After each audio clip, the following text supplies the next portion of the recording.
I'm here on the job site with Dale, who's a framing contractor. Hey, good morning. Dale traded up to Geico Commercial Auto Insurance for all his business vehicles. We're here where he needs us most. Yep, they sure are. We make it easy for him to save on all his insurance needs, all in one place, with coverage that fits his business and bottom line. Oh, I shouldn't have looked down. It's all right. We're so far up here. Look at me. Take a deep breath. No, I'm good. So good. Get a commercial auto insurance quote today at geico.com and see how much you could save. It feels good to Geico. This is Utah's best coverage of the Utes, Cougars, Jazz, and Mammoth. Here we go. From the guys who have been there for all the biggest moments in Utah sports history. You're listening to DJ and PK on 97.5, the KSL Sports Zone. PK, it's 97.5, the KSL Sports Zone. The NBA playoffs continuing without the Utah Jazz. Feel like you're watching a friend go on some big vacation and you're just sitting at home and you're 8 years old and they're going cool places, seeing cool games, doing cool stuff, and you're just sitting at home with no one to play catch with, PK. Well, that's why I had a paper out and I bought a pitchback. The pitchback. I had a pitchback. Those are awesome. I literally went out there one day when I probably was feeling sorry for myself and everybody else was doing something really cool. Pitched a whole game. Had a sore arm as a kid. I was calling balls and strikes, giving up line drives. Yeah, I think that you're used to it now, and you knew going into it, so it's not like it's something that you caught you by surprise. I'm speaking of Jazz fans and the idea of being into the postseason. Now, next year, that's an entirely different story, and they should have an opportunity to get there in some form or fashion, hopefully, in the top six where they're avoiding the play-in and whatnot, although, maybe if they get in the play-in, they have an opportunity to win that. Everything has changed regarding the Jazz, and that's the good news about it is that, and that all changed literally with just one move, and that was the move to get Jaren Jackson. And we were waiting for that. The Jaren Jackson trade just changed the entire complexion of everything. It's amazing, one player. Now, hopefully we're not putting too much on him. I don't think we are. I don't think we're putting too much on Jaren Jackson because I think he's a very good player, but we're looking at the other players to support him or he to support them, depending on what it is, combined with a high pick that we may be able to achieve here with the lottery. That's the mindset of the management. And even if it's not an extremely high pick, they have so much available that they can go ahead and do something if they need to bring in another quality player who's a rookie. And, yeah, I get it. Rookie's going to take time. But beyond that, they can get some other players. And so we'll have to see what the roster looks like. But I think the arrow has been turned completely, and now it's up. Not expecting a huge jump, but I am expecting a huge jump. Maybe one huge, not two huges. A pair of huges. I would say you're not putting too much on Jaren Jackson Jr. It really hasn't even occurred to me that we would be putting too much on Jaren Jackson Jr., which I suppose Devil's, Devil's argument there. Well, that's exactly how you put too much on it. You never consider it. But it's like riding a bike. You're already headed downhill, picking up speed, and then all of a sudden there's a big dip. You're going to go even faster. I mean, Markkanen, they've clearly sat him when he was healthy. They have sat him in the fourth quarter when he was playing well in the first three, so they made sure they would lose the game. Yeah. The team is getting better. It's time for the young guys to play at a higher level. And, I mean, let's face it, Kessler's about to get paid like he's a good NBA player. He's not a kid anymore. He's going to be on a real contract making really good money. Not that those rookie contracts are terrible. More money than any of us are ever going to see in 1 year, that's for sure. But Kessler, the point is, Kessler is arriving. That's why he's getting this next contract. And Keontae George is right behind him. So there's the what Dennis Lindsay always called the organic growth, and then you add him to the group, a guy who I mean, he goes out and gets 15 or 20 points. We're not going to be talking about it. That's just what he does. Who are you talking about? JJ? Oh, if he goes out and gets 25 or 30, we're going to be talking about it. But if he has 15 one night, 20 the other, he's a big guy. He's a former Defensive Player of the Year. We expect an intimidating presence out of him. Kessler's getting better. Keontae's getting better. Markkanen, they've been stashing him away so they could improve their lottery odds. Yes, the hope should be higher. I don't think it all rests on Jackson, but you're right. That moment, that was a big deal. And this rebuild went on longer than I thought. It's not how long Danny Ainge rebuilds have gone on in the past. He did 2 in Boston. One lasted one. They missed the playoffs 1 year one time, and another time they missed it twice. But this trade that I thought was coming, Trader Danny, that's a well-earned nickname, there were no big deals. And, there's all these salary cap restrictions, and other teams didn't want to make a deal and whatever. And finally, Memphis was in the right place at the right time to make the deal. And Austin was here by then. So it took 3.5 years. And then it's like you said, they play out the string on a 4th year because they're 3.5 years in, but we all know. It's like, it's on in September. But it's not.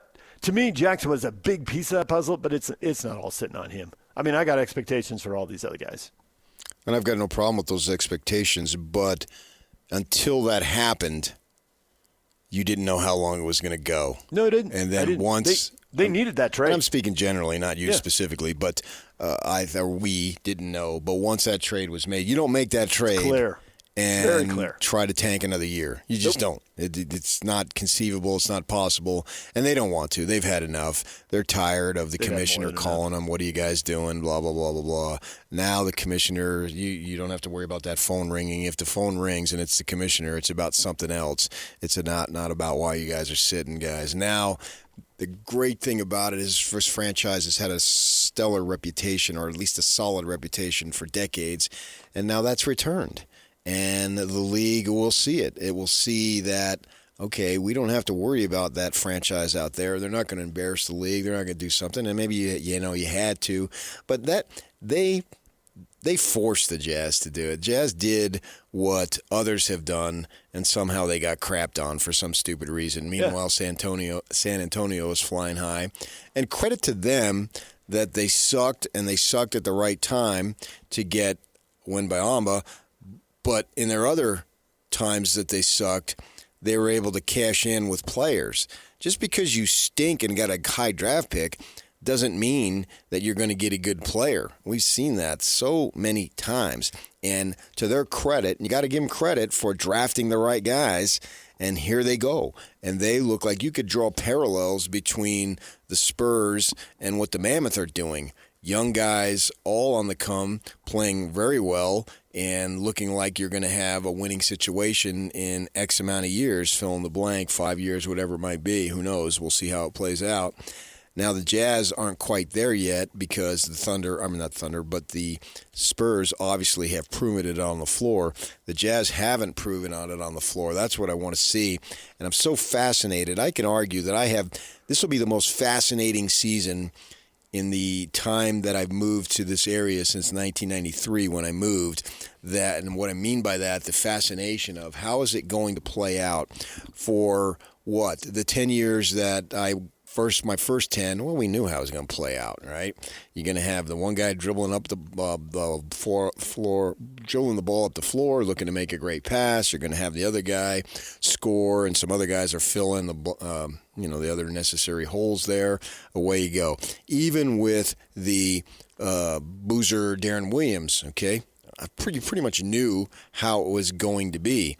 And then in the Mitchell, if you want to call it the Mitchell Gobert era, there was a little bit of development there. Guys like Joe Ingles and Jordan Clarkson came to pass that maybe we weren't quite sure. I don't think anybody could have predicted Joe Ingles was going to be what he was. Now, it's an entirely blank canvas.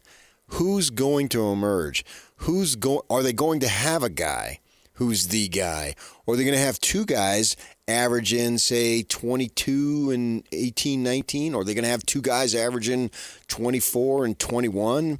Whoever those two are. Is it the two big guys in terms of Jackson and Markkanen? Where does Keontae George fit in? How does he fit his game in now to where it's a winning situation and everything is magnified?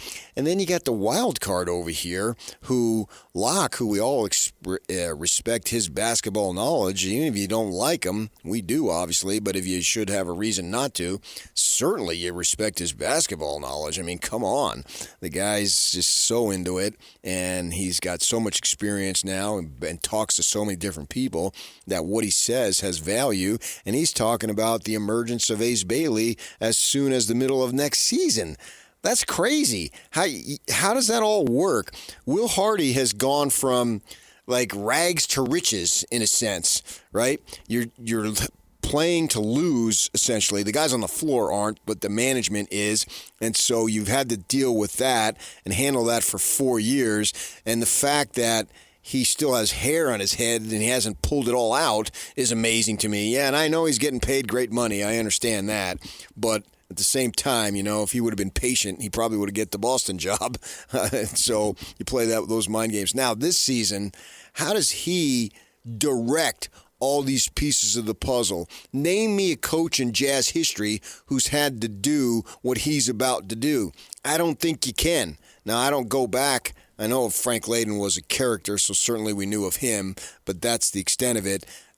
Jerry Sloan, when he takes over, right, the emergence of 2 Hall of Famers, well, don't get in their way, right? I think Jerry Sloan's greatness was in his ability to put lesser players, far lesser players, in roles in which they can succeed, and they did, taking nothing away from how he handled Stockton to allow him to play effectively much later than he probably should have, right? But you knew, don't really mess with those guys. His greatness and genius was the system that allowed role players to really flourish.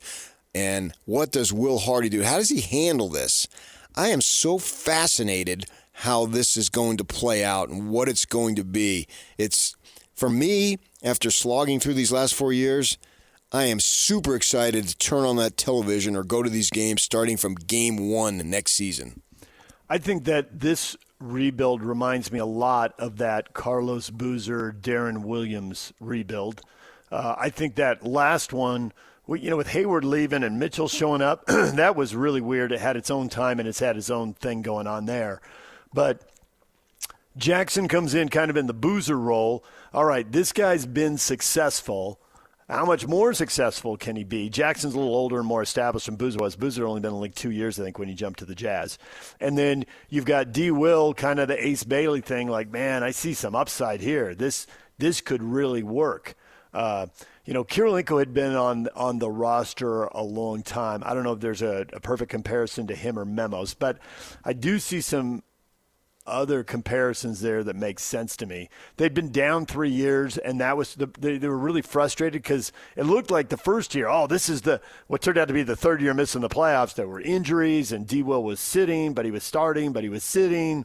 So there's this like, hey, we're ready to go. Why isn't it going? And I think that's what we felt here with the fourth year in this rebuild. Like, isn't it about time? Shouldn't we be going by now? So I think there's some parallels with that rebuild. You're right, the Stockton Malone thing was totally different. I think that Hayward-Mitchell dynamic, that was highly unusual. To lose a player that caliber and to get a player that caliber immediately in the draft who you could plug in right away, who wasn't a 3 or 4 year, warm him up, get him ready to go guy. He was ready to go right away. So we'll see. I think the cool thing about this versus then was you knew that team was really skilled, but they weren't that big, and they were a little undersized and maybe not that athletic. They had some in D. Will, they had some in Kirilenko, whereas now it's like this team's huge, and there looks like there's a lot of athleticism, and if they get lucky in the draft, there's going to be even more. So I see the parallels, but I can see why this one might excite fans a little more. And then you do have the coaching thing. Like Sloan was really a known quantity. The only question, I guess, at that point was, is he still going to have the fire year after year? How's he going to relate to these young guys?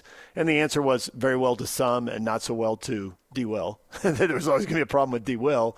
But other guys like Millsap, awesome, great, fantastic, no problem. Plug him in, let's go. So, I don't, and now you got a coach here who just doesn't have the track record. With Jerry, it was really bizarre, but it's like he'd been doing the job for 15 years. We knew him inside and out. We knew what he was going to say before he said it.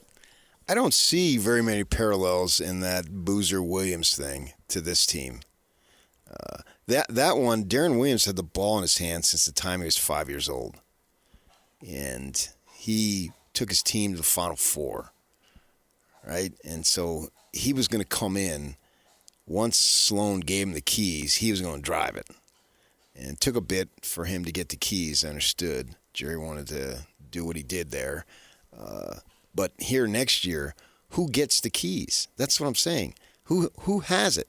Who's going to be the man? We knew once they signed Boozer that, okay, he's going to be the low post guy. They brought in Okur. Well, he wasn't going to be a back-to-the-basket guy. Nope. That wasn't his game. He's going to run out the three-point line and shoot threes while D-Will drove. Okur, I wish he played today. He'd be more valuable than he was then. And who's it going to be? Now, Jackson likes to take threes. Boozer went most of his career with zero three-point attempts. No, he was at the high post. Yeah. High post or low post. That was it. And he wasn't no one was at his position was really a three-point shooter at that point. And Jaren Jackson fancies himself as a three-point shooter. And how's that going to play out? Marketing fancies himself as a three-point shooter, right? Are their games offensively, are they duplicates? I'm not saying they are. I'm asking the question, are they duplicates? How's that going to play out? How's the space going to be for them? Because you're going to need room, right? You have to have space. Spacing is huge in this game. Jerseys talk about it all the time. And so how's that going to play out? And how's that wonderful backcourt of George Bailey fit into the equation, right? You don't want to stifle Ace Bailey's development, nor do you want to stifle Keontae George's his development, because he had massive development this season. Does he deserve an opportunity to have the ball in his hands? Does he deserve an opportunity to be the man? Well, I think when he hits the gym, well, they've been out, their season's been over for a little bit, and so he's going to get himself back in there working. And Ace Bailey, I saw somebody did a little interview. He's talking about, I'm staying here in Salt Lake City. I want to really have a great second season. Okay. Is he the fourth fiddle? It's hard for fourth options to really flourish, right? How's that going to be? I don't know the answers to any of these things. The great thing is that all four guys that I just mentioned, wildly talented. You're not trying to squeeze something out of them that they're incapable of doing. You don't necessarily need them to perform way beyond their capability. You know, we hear, have a career year. Well, Ace Bailey, the next 5 years are probably going to be career years because he's so young and he's going to build upon it. But they don't. I don't think they need these folks to perform way beyond their capability. And if that's the case, how does it all mesh? The messation of this team, I find it fascinating to see how it's going to develop from the offensive standpoint. If you bring back Kessler, I think that's the defensive anchor that you need.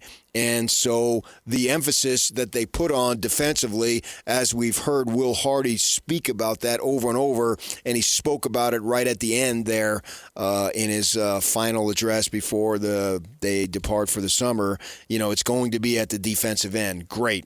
And I expect that, right? And if you don't D up and give it everything you got on the defensive end, the good thing now is he's got options, and it's not like when Steve Cleveland first took over at BYU, he had no options. He had to play those guys whether they dogged it or not because there was nobody else to play. Here, he can throw in some other guys. But on the offensive end, who's going to be the man? What are going to be the slots?